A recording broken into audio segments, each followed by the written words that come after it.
Maagang nagtungo sa tanggapan ng LTFRB Davao Region ang ilang jeepney driver upang makuha ang kanilang fuel subsidy. Ayon sa ilang tsuper, malaking tulong ang ayuda dahil sa taas ng presyo ng diesel. Yan ang ulat ni Regine Lanusa ng PTV Davao. Ngayong umaga ng Lunes, nagtungo sa tanggapan ng Land Transportation Franchising and Regulatory Board o LTFRB 11 sa Puan, Davao City ang PUJ driver na si Sari. Ito ay para asikasuhin ang mga requirement para sa fuel subsidy. Ayon sa kanya, minamadali na niya ito upang makuha agad ang ayuda dahil sa hirap ng pagpapakasya ng budget. Mas nababahala pa ito ngayon dahil sa darating na March 17, inaasahan ang isa na namang bugso ng pagtaas sa presyo ng produktong petrolyo. Bukod sa karaniwang requirement, kinakailangan pa niyang ipanotaryo ang isusumiteng certification of drivers. Kaya requirements daw, pag umanog fill up, notaryo, so ang kinahanglan, franchise o lisensya o katong notaryo sa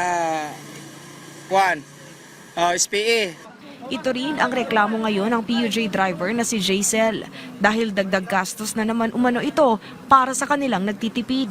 Ayon sa kanya, bukod sa bayad sa abogado para sa notaryo, maglalaan pa sila ng budget sa gasolina para lamang bumalik-balik sa tanggapan ng LTFRB 11. Nangihinayang din ito sa oras dahil kinakailangan pa nilang bumalik sa opisina bukas. Karon na namin din magpalista unta.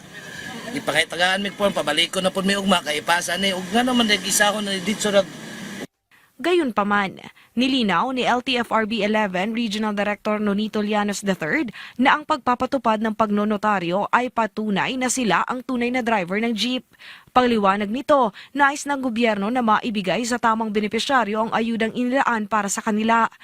Iniheg din ito na kasalukuyan nang pinapabilis ang pagproseso ng mga requisites kung kaya't binigyan lamang ang mga driver hanggang bukas, March 17 upang magsumite. That is why very necessary nga atong ipanotaryo ang certification nila that they are the true and legitimate driver of the said unit para dili pod masayang ang resources sa atong government. Nilinaw din ng LTFRB 11 na ang ibibigay na ayuda ay mula sa DSWD at maaari ring asahan ng mga driver ang tulong mula sa kanilang tanggapan kasama ng DOTR. Nasa 5,000 piso ang ibibigay ng nasabing ahensya at kasalukuyan na itong pinoproseso. Nananawagan din sila sa mga driver na bilisan ang pagpasa dahil sa itinakdang deadline. Abri ang atong opisina karon bisan pa man og holiday nga mudawat sa inyong mga listahan para makapasubmit din ta sa atong clean list of drivers ngadto sa atong central office sa atong maabot nga mga ayuda. Dito sa Davao Region, tinatayang nasa 20 hanggang 30,000 PUJ drivers ang makikinabang sa nasabing fuel subsidy. Regine Lanusa para sa Pambansang TV sa Bagong Pilipinas.